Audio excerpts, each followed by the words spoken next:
Residential real estate appreciates what feels like randomly to me. It'll go up with the market swing, it'll go down with the market swing, it'll go based on emotions, it'll go based on who wants to buy houses and when they want to buy houses. It just feels like the most uncontrollable thing in the world. And that's why when I first started out in this, I thought, do I buy houses? Do I scale my rental portfolio with small single family houses or with duplexes or threeplexes? Like, that's where my head started, but all of the math to me and the entire business model makes sense to buy these bigger apartment buildings.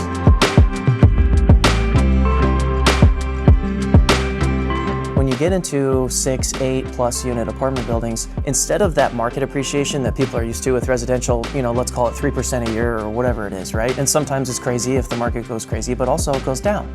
With cash flow generating apartment buildings, the term is forced appreciation.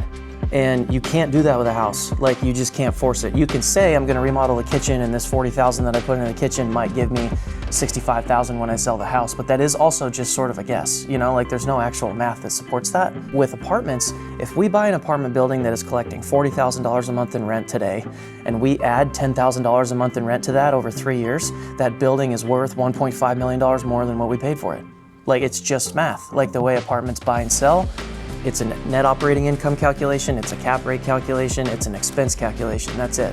So if we keep our expenses in check and we increase the rents, the building is worth more money. Like, there's just no debating it, there's no opinions, it just is. So that's the whole basis of what we do, is we come in and we force the appreciation.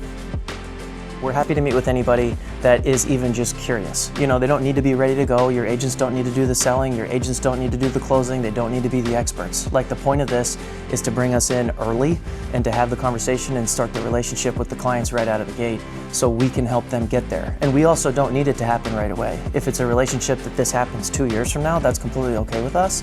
It's just the important part is getting the conversation going and educating people on what's possible. What we found is that most real estate agents have really great relationships with mortgage brokers, but what they don't have relationships are with investment partners and with 1031 exchange facilitators and everybody that's involved in that process, and that's really what we want to be for you.